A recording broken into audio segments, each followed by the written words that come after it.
आज जिस तरह से देश में जो अराजकता फैली हुई है, जो देश में हमेशा जाति और धर्म और भाई भाई को लड़ाने का काम किया जा रहा है, आज कहीं ना कहीं एक नफरत फैलाने का काम किया जा रहा है, जिसको रोकने के लिए हमारे आदरणीय नेता राहुल गांधी जी के नेतृत्व में ये रैली हो रही है। और यहाँ पर सभी लोग एक स्वर में वोट चोर गद्दी छोड़ के नारे के साथ यहाँ पर एकत्रित हुए हैं इस कार्यक्रम को सफल बनाने के लिए। आप लोग कह रहे हैं वोट चोर गद्दी छोड़, भाजपा के लोग कहते हैं कि कांग्रेस से चुनाव लड़ना नहीं आता है और हार जाती ठीका फोड़ते हैं चुनाव आयोग पर। देखिए, ये सबको पता है, बीजेपी हमेशा से यही आरोप लगाती रही है कि भाई चुनाव लड़ना नहीं आता। लेकिन एक चीज को देखा जा सकता है कि जिस तरह से लोकतंत्र की हत्या की जा रही है, जिस तरह से बाबा साहब अम्बेडकर ने जो संविधान लिखा, इस संविधान को तोड़ मरोड़ करके पेश करने का प्रयास किया जा रहा है। कहीं ना कहीं SIR जैसे मामले को ला करके आज कई ऐसे लोग हैं जो स्थानीय हैं, उनको वंचित करने का काम ये भाजपा की सरकार करने जा रही है, जिसके विरोध में हमारे सर्वमान्य नेता आदरणीय राहुल गांधी जी, आदरणीय हमारे राष्ट्रीय अध्यक्ष खड़गे साहब, आदरणीय हमारी सोनिया मैडम इस मुहिम को छेड़ी है। और हर किसी को लोकतंत्र की हत्या करने का यह अधिकार किसी को नहीं मिला है, और जिसको बचाने के लिए आज पूरी कांग्रेस एकजुटता के साथ खड़ी है। लगातार ये आरोप लगाते रहे, बिहार का पूरा चुनाव निकल गया और भाजपा ने वहाँ सरकार भी बना ली, लेकिन इस मुद्दे का कोई असर नहीं पड़ा।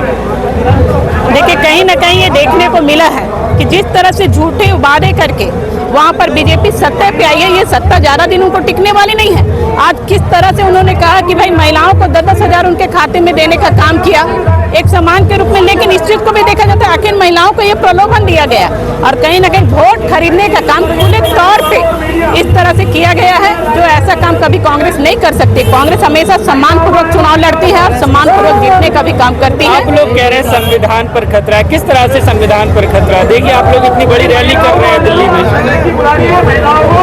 देखिए, आप भी इस चीज को जान रहे हैं, आज बाबा साहब भीमराव अम्बेडकर ने जो संविधान लिखा, आज कहीं ना कहीं संविधान को ये लोग तोड़ मरोड़ करके और गलत तरीके से पेश करने का काम कर रहे हैं। आज जो अधिकार लोकतंत्र में हम लोगों को मिला है मुखरता के साथ बात रखने का, मुखरता के साथ अपने मन मुताबिक वोट देने का, लेकिन इसको भी छीनने का काम कहीं ना कहीं भाजपा कर रही है। जो SIR जो लाया जा रही है, आखिर क्यों ला रही है SIR भाजपा, क्यों? आप देख लीजिए, कहीं भी अगर बीजेपी का गवर्नमेंट नहीं है तो वैसी जगह पर कहीं ना कहीं भाजपा उन लोगों को केंद्रांश नहीं देना चाहती है, उन लोगों को फंड नहीं देना चाहती है और एकदम साफ तौर पे इग्नोर करती है कि भाई ये हमारा देश है या वो हमारा राज्य है। SIR के जरिए कह रहे हैं कि चुनाव जो सूची है उसको दुरुस्त करना चाहते हैं, जिनके डबल वोट हैं या जो बाहर के लोग हैं उन लोगों को निकालना चाहते हैं, तो इसमें क्या दिक्कत है फिर? आप एक चीजों को देख लीजिए, जब हमारे नेता आदरणीय राहुल गांधी जी ने एक एग्जाम्पल एक खुद से अकेले में उन्होंने प्रेस कॉन्फ्रेंस किया, पूरे डिटेल तौर पे दिखाया कि एक राज्य को उन लोगों ने दिखाया कि भाई किस तरह से एक ही घर में 8 सदस्य का वो लोग दिखा रहे हैं और 8 सदस्य वोट दे रहे हैं, जबकि वहाँ पे मात्र 4 लोग रह सकते हैं। ऐसा वोटर लिस्ट जिसपे कि नाम तो लिखा है लेकिन वो नाम का फोटो वो आदमी का नहीं है। तो इस तरह से इन लोगों ने दिखाने का काम किया है, जो कहीं ना कहीं ये गलत है, जिसके विरोध में हमेशा कांग्रेस पार्टी खड़ी रही है। संसद में वंदे मातरम पर चर्चा हुई, आरोप लगाया कि कांग्रेस ने उसका विरोध किया। सही बात है, आप देख लीजिए, वंदे मातरम जब लिखा गया, किन महानुभावों ने लिखा, और आज इतने साल इतने वर्षों के बाद क्यों वंदे मातरम का यहाँ चर्चा कराए हैं ये लोग? क्यों वंदे मातरम के नाम पर यहाँ राजनीति करने पे तुल पकड़ रहे हैं ये लोग? ऐसे महानुभावों ने मिलकर के वंदे मातरम लिखा, जो कहीं ना कहीं देश के लिए वो बहुत ही सम्मान्य है और हर लोग इस गाने को गाते हैं और हर लोग इस गाने को मान करके चले और एक एक पॉइंट, हर एक शब्द जो हमें हमारी एकता के रूप में, हमें एकजुट करने के रूप में ये जोड़ने का काम करता है।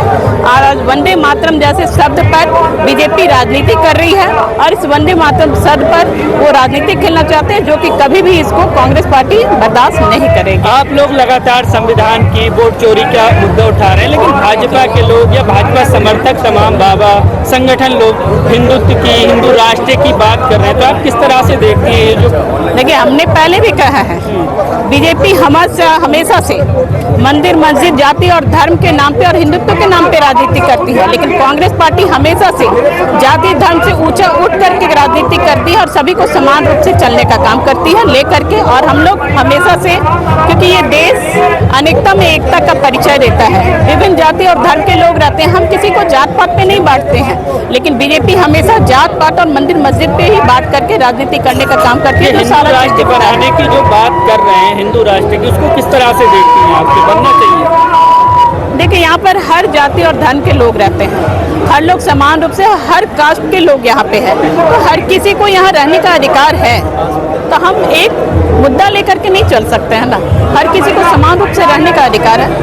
भाजपा को फर्क पड़े ना पड़े, देशवासियों को फर्क पड़ रहा है। 14 दिसंबर का ये दिन इतिहास लिखेगा, जब देश में जब कभी भी जब इसकी याद किया जाएगा तो ये दिन याद रहेगा कि लोकतंत्र पर जितना गंभीर खतरा आज के दिन में दिखता है, वो आज राहुल जी के आह्वान पर पूरे देश से आप देख रहे हैं, पूरे देश से लोग उठकर यहाँ पर आ गए हैं। उद्देश्य साफ है कि डबल स्टैंडर्ड नहीं चलेगा, ये समान पिच पर आप नहीं खिला रहे हैं। एक तरफ भारतीय जनता पार्टी का आज उनका बैंक अकाउंट कितना है और कांग्रेस का कितना है, देश के विपक्षी दलों के पास क्या फंड है, आप देख लीजिए। चुनाव में कोई समान स्तर पर नहीं खेलते हैं। सारी संवैधानिक संस्थाएं, सारे चुनाव आयोग, तो हम शुरू से कह रहे हैं कि चुनाव आयोग आज के समय में सीजीआई को उसने हटा दिया उस कमेटी से, जहां पर कि जो मुख्य चुनाव आयुक्त जो रहते हैं उसकी नियुक्ति में सीजीआई को क्यों हटाए भाई?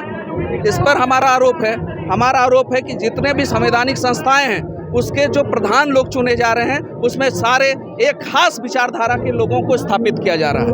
वो विचारधारा के लोग वहाँ बैठकर क्या कर रहे हैं आप देखिए, तमाम राज्यों में उठाकर देखिए, तमाम भारत में चुनौती दे रहा हूँ आपके चैनल के दर्शकों को, भारत देश का कोई ऐसा विश्वविद्यालय उठा लीजिए जहाँ पर आरएसएस का प्रयोगशाला ना बन गया हो। अखिल भारतीय विद्यार्थी परिषद का वो समझिए भर्ती केंद्र बना हुआ है आज के समय में सारे विश्वविद्यालय। लेकिन फिर आप चुनाव में क्यों नहीं हरा पा रहे हैं? मोदी जी कह रहे हैं मैं ट्यूशन देने के लिए तैयार हूँ, कांग्रेस के लोग अरे बड़ी बड़ी बात करने वाले 2 सीट पर थे वो, आज समय पे आज आया तो बड़ी बोली ना बोले। जनता फिर राजा को रंक बनाती है और रंक को राजा बनाती है।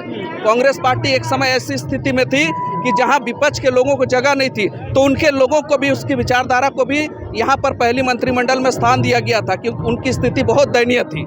आज वो लोग जिस जगह पर हैं, समय आएगा, जनता देख रही है। आज तो सारी विषय से कह रहे हैं जहां हार जाते हैं वहां वोट चोरी या चुनाव आयोग ईवीएम पर ठिकरा फोड़ते हैं, जीत जाते हैं तो कोई दिक्कत नहीं है। नहीं, जीत जाते हैं वहां पर भी सारी बातें कहते हैं। आप चुनाव हारे या जीते, एसआईआर का मुद्दा पर हमारा आरोप स्पष्ट है कि आप भैया इतनी बड़ी तादाद में जनता को वोट जैसे जो बेसिक चीज है उससे आप लोगों को महरूम कर रहे हैं। ये आरोप अगर कहाँ कर रहे हैं, कह रहे हैं कि कांग्रेस गुमराह कर रही है।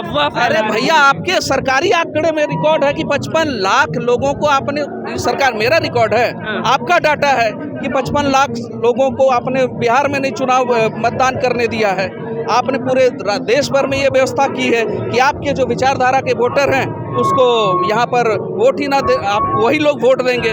तो आप कोई चुनाव निष्पक्ष नहीं करा रहे हैं। आप एक तरह से तो सरकारी संवैधानिक संस्थाओं का प्रयोग करके एक तरह से आप बैटल को समान नहीं रख रहे हैं। जब वो चीज से आप हार रहे हैं, आप उससे भी नहीं कम बन रहा है तो एसआईआर कर रहे हैं। पहले संविधान की बात कर रहे थे राहुल गांधी, अब वोट चोरी की बात कर रहे हैं। लेकिन देश में जो बड़ा से खतरा लग रहा है संविधान को, किस तरह से खतरा लग रहा है? दिल्ली में इतनी बड़ी रैली कर रहे हैं। अरे दिल्ली में रैली करने पर खतरा, अरे बड़ी बड़ी विषयों पर पाबंदी है ना।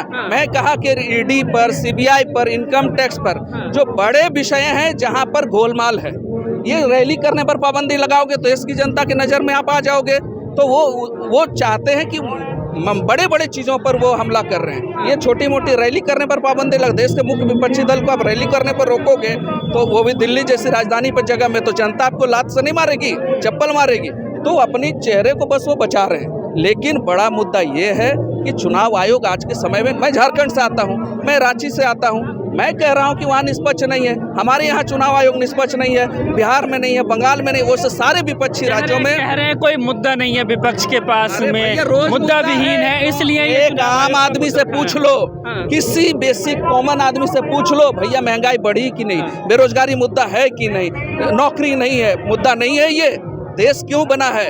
एक आम आदमी का पेट नहीं भर रहा है, वो मुद्दा नहीं है। मुद्दा क्या है? ये वंदे मातरम मुद्दा है, जो असली मुद्दों से लोगों को ध्यान। कांग्रेस ने विरोध किया था वंदे मातरम का। अरे पागल है कांग्रेस, अरे यार ये उसकी बातों को सुनते क्यों? ये जब कांग्रेस ने बनाया वो पैदा भी नहीं हुए थे, वो अपने वहाँ नागपुर में लगाते थे दूसरा झंडा। ये लोग बताएंगे, हमें राष्ट्रभक्ति आज तो सिखाएंगे। सर्टिफिकेट दे अंगूठा रहे हैं। कटा के शहीद नहीं बन पाएंगे ये लोग। इनके पास न नेता है, न शहीद है, न कोई योगदान है। ये लोग फर्जी राष्ट्रवादी लोग हैं, अंधभक्तों लोग। आज उनको समझ रहे हैं कि यही सबसे बड़े महान राजा थे। ऐसे कह बिल्कुल रहे हैं 2047 तक विश्व गुरु बनेगा भारत, दुनिया में महाशक्तिशाली बनेगा। अरे कैसे बात कर रहे हैं? ये इनका बैलून का हवा ना ऐसे निकल जाएगा। ये जितना दिन वो टेलीप्रॉम्प्टर काम दे रहा है, चाहते हैं विश्व गुरु बने भारत, मोदी जी के अरे नेतृत्व में। इनके तौर तरीके से तो कतई नहीं बनने वाला है। ये नकली है, ये फर्जी लोग हैं, ये फर्जी राष्ट्रवादी लोग हैं। इन्होंने देश को खोखला किया है। देश ने 70 साल ने कांग्रेस ने जो बनाया, एक नालायक बेटा जैसा इसने सबको बेच दिया है। लेकिन मुद्दा क्या है, काट क्या है आपके पास में? लगातार वोट चोरी की बात करें, बिहार में फिर भाजपा की सरकार बन गई। लोकतंत्र में बिहार में तो सरकार बन गई। लोकतंत्र में जनता ही सर्वोपरि होती है, निर्णय जनता ही लेती है। जनता को जिस दिन लगेगा उखाड़ के फेंक देंगे। बड़े बड़े राजा उभर गए इस देश में। कह रहे हैं जनता तो हमारे साथ में है, इनके साथ नहीं। वो जनता अभी पसंद दिख रहा है ना नहीं कर रही सर। अभी मोह माया से जब हटेंगे, जब जैसे ही वो छाया हटेगी, ग्रहण हटेगा, तुरंत देश पे लोग आ जाएंगे। मेरा नाम ममता देवी है। मैं एमएलए झारखंड रामगढ़ से हूँ और झारखंड से हम लोग हजारों की संख्या में यहाँ पर इस कार्यक्रम को सफल बनाने के लिए अपनी भागीदारी, अपनी उपस्थिति दर्ज करा रहे हैं।